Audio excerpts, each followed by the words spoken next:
omugoberezi waffe wena gy'oli tukulamusizaako nnyo ne tukwebaza emirimu gyetusaako engalo ne tukwebaza n'obuwagizi. Manyi munnange kati abamu mwava mu bugoberezi kati mwafuuka bawagizi. Twebaza mwenna ne twebaza abatwegaseeko mu bbanga ly'ennaku zino. Kaakati ensonga gye twagala okwogerako oba okubaganyako ebirowoozo yeena eri ku mimwa gy'abantu ennaku zino ey'ekisaawe ky'Entebbe. Wagamba ffe mu kusooka nga Spike News tetwayagala kukola ggulire lino olw'ensonga twakirabamu sukaali mungi. Ne tulowooza nti oba diversion, tulowooza nti oba kiwolokoso, tulowooza ebigambo bingi. Okutuusa we twalabye Abachina bennyini, Minister wa Internal Affairs ali in charge of Africa bwe yavuddeyo n'awandiika ku Twitter handle yaabwe,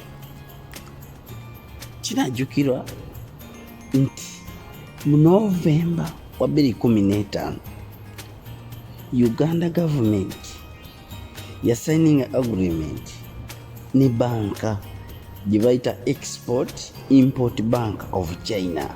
Kitegeera bagiyita Export Import Bank of China, abamu gye bamala ne bayitamu nti Exim Bank, okwewola obuwumbi oba busiriivu oba buki obuwumbi 73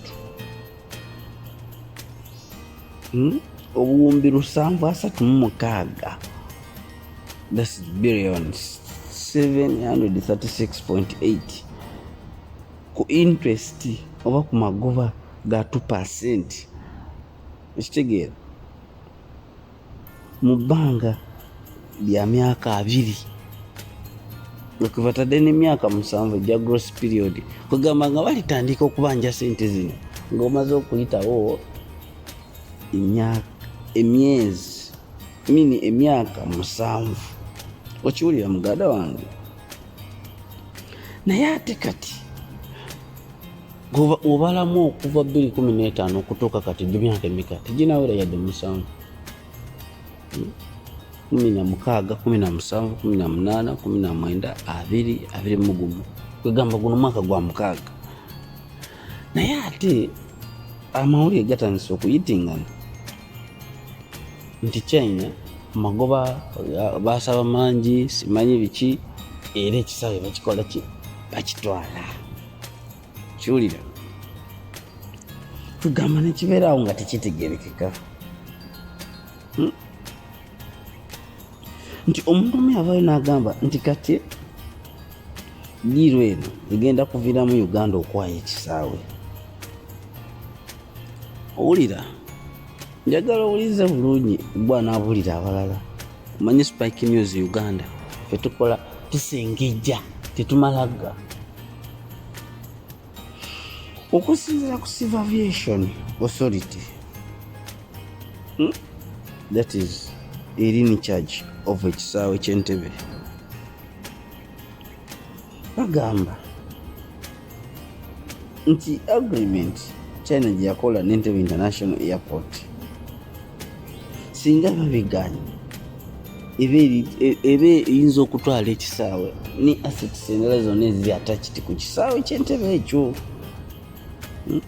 Kyova olaba mu bbanga eritali ewala twawulirako nti Uganda yasindika omu ku bakulembeze okugenda e Beijing okuba nti bakola enteekateeka ey'okukyusaamu mu ndagaano eyakolebwa kugamba gabeera ebikyusibwamu. Naye ate eggulire oba okusinza ku Twitter handle y'abaami bano yagambye nti Abachina balinga abakigaana. Okitegeera? Abachina bakola ki? Bakigaana. Ekiyinza okulekera eddala Uganda mu katyabaga ak'ekisaawe okukola ki? Okugenda. So munnange ensonga bwete weyimiridde. Okiwulira? Naye ate China yo egamba nti si kituufu nti intentions zaayo za kutwala kisaawe. Okiwulira? China ebigo bye ebyomukola ki byemubungeesa mbu kisaawe bagala kitwala simanyi biki. Era okusinziira ku ambasada wa China mu Uganda agambye nti ago kubasibako matu ga mbuzi ebikozesebwa western world, ekikozesebwa abazungu okwagala okugamba nti China buli programu zekola mu Africa yagala kutwala bintu byayo. Era ne bagamba nti kiri awo kyamaanyi kye baatuteko mu Africa. Okusinziira ku Twitter, Minister oba Assistant Minister of Foreign Affairs mu China Gabai omwami Wu Jiang, erinnya oliwulidde oba ndikuddiremu? Omwami Wu Jiang yagambye nti si kirungi bulijjo okubeera nti batimba erinnya lya China, nti esente zewaba Africa okitegeera nti kalinga kamasu, okitegeera okutwalirako ebintu byabwe. Era nayongerako n'agamba nti ku lwaki esente bo abazungu ze bateeka mu developing countries ziconsideringibwanga assistance for development, ate lwaki esente China ziteta mu Africa zo kwegamba zirebolingibwanga akamasu. Okitegeera omusajja yagambye nti nedda sino si kituufu. Era yagambye nti mutima gwe gumu. Director General of Department of African Affairs of China Foreign Minister Wu Peng yagambye nti bino bye bagamba si bituufu kubasibako matu ga mbuzi kumala gabaliisa ki ngo. Okitegeera kati ekyebuuzibwa bino kati bya spike biri ndowooza mbiwulidde. Ekyebuuzibwa omanyi mu Uganda buli kimu kisoboka. Tuli mu mulembe ogw'abakulembeze abayaaye abataswala abatakyaswala.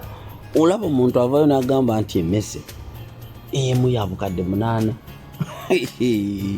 Nze binzijukiza epeni za Bank of Uganda ze bayogerako emabegaawo nti buli peni yali ya bukadde 10 omwabiwulirako. Ne byongera okunzijukiza omukyalo omu simanyi weewa oba gundi eyo member wa parliament mulamba eyavaayo n'atugamba nti baagula ente, buli nte emu simanyi bagigula biliyoni meka. Ente emu bweti. Era ne bifaananako ettaka lya Uganda Library baagula miliyoni meka simanyi mitwalo 5. So munnange mu Uganda buli kimu kisoboka. Ate ebintu bya Uganda bikusobera. Abaana abachina bano balimu engeri y'oluyaayi kyenyinza ogamba. Omanyi bakozeseddwa ebintu bingi ebirimu emivuyo. Bayinza okudda wano nga batusibye akatambaala kwegamba batukkirize sente si bituufu bye tuwulira. So nga ate amazima gali nti ebintu biyinza okuba ebiki bituufu kubanga bagamba nti wali omukka tewabula ki muliro. Tewali muntu yandivuddeyo n'atandika kubungeesa lugambo olutali lutuufu ku bintu ebifaanagana bwe biti. Ate nga n'ebbanga terinakola ki terinawera. Omanyi bagamba nti mu nkyamu mwe muva eziki engolokofu. Ate abangi ebasonga kitera okukolera ki kitegeeza ensonga eno eyaggulira eyo eyinza okuba entuufu. Abachina baleme kwekaza kutwekalizaamu kwagala kutulowoozesa nti ebintu si biki si bituufu kubanga Uganda erina abakulembeze abakundiivu. Olaba omwami omu bagamba nti yageera n'atwala ssente ku UN ez'enguzi. Nze ndowooza nti bano abasajja baagala kuleeta diversion mu bannayuganda ate anaatuleetera okuva ku mulamwa okudimandinga ebituufu oba okwogera ebituufu ebyetaagisa tuzze ebirowoozo ku ki ku bintu bwe biti bifaanaganako bwe biti. Spike mbuuza, mu banka zonna oba ku sente zonna ezezeewolebwa mu Uganda oba esente zonna ezibbibwa okuviira ddala ku sente za Global Fund, abakulu ze baali ate kati bali mu bittiibwa, bali mu bifo bigundiivu mu gavumenti. Esente za overset za masiki neziriibwa, esente z'oburadio TV ezaziteekeddwa okuweerako abaana ba Uganda okusoma mu kiseera ky'omuggalo zonna zaaliibwa, kyokka ziriibwa abantu bakulu abagundiivu mu gavumenti ya Uganda. Zino ez'ekisaawe ogamba so bennyini si be baazeeriira, kati nga bali mu kunoonya ngeri ki gye banaafunamu public sympathy okuva mu Uganda ate batukakatikeko emisolo tusobole okusasula amabanja agatakoma nga naye sente zisibira mu mbuto z'abantu ab'olubatu. So munange gwagoberera Spike News, sharinga video, faako kyogamba, yongera okuwabula, subscribe, share, kubanga twagala tushutinge mukutu guno gusigale nga kukyabaweereza ebituufu byokka. Okitegedde sigadde Spike kwa Spike News Uganda. Bira bulungi, tewerabira okusubscribing, okusharinga n'okuwabula ne comment. Tuzaagala nnyo ate nnyo n'amawulire. Bere bulungi, tubaagala nnyo nnyo nnyo nnyo nnyo.